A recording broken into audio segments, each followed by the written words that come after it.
প্রথমেই দেখা যায় ভবানী পাইকদেরকে তরোয়াল দিয়ে আঘাত করে আর পাইকরা সেখান থেকে পালিয়ে যায়। ভবানী তখন বস্তা খুলে দেখে কুমুদিনী। ঠিক তখনই সত্য, রামকান্ত আর দেওয়ানমশাইরা সেখানে চলে আসে।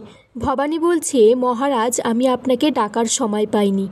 রাজবাড়ির কজন পাইক কুমুদিনীকে নৌকায় করে পাচার করে দিচ্ছিল। ভবানীর হাতে চোট লাগলে রামকান্ত একটা কাপড় নিয়ে ভবানীর হাতটা বেঁধে দেয়।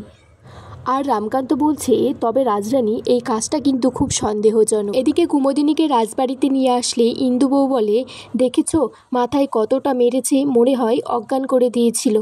ফুলনোড়া দাসী পর্দার আড়াল থেকে কুমুদিনীকে দেখে বলে, হায় হায়, এই অলক্ষণে মেয়ে আবার ফিরে এসেছে।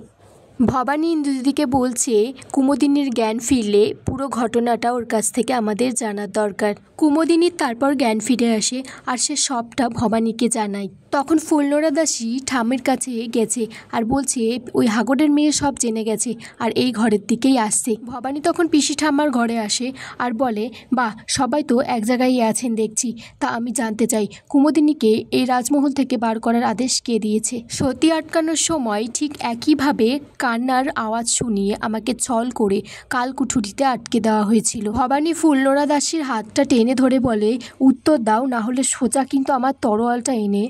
ঈশ্বরী তখন বলে, খবরদার, গলা উঁচু করে একদম কথা বলবে না।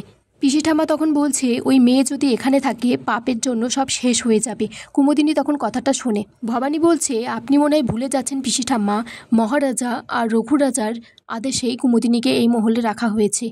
কুমুদিনী কাঁদতে কাঁদতে এসে বলে, আমি এ জীবন রাখবো না বলে সে একটা কাপড় নিয়ে গলায় দড়ি দিতে যাবে। ঠিক তখনই ভবানী ঘরে ঢুকে তার পাটা জড়িয়ে ধরে। আর এখানেই আজকের পর্ব শেষ হয়ে যায় বন্ধুরা।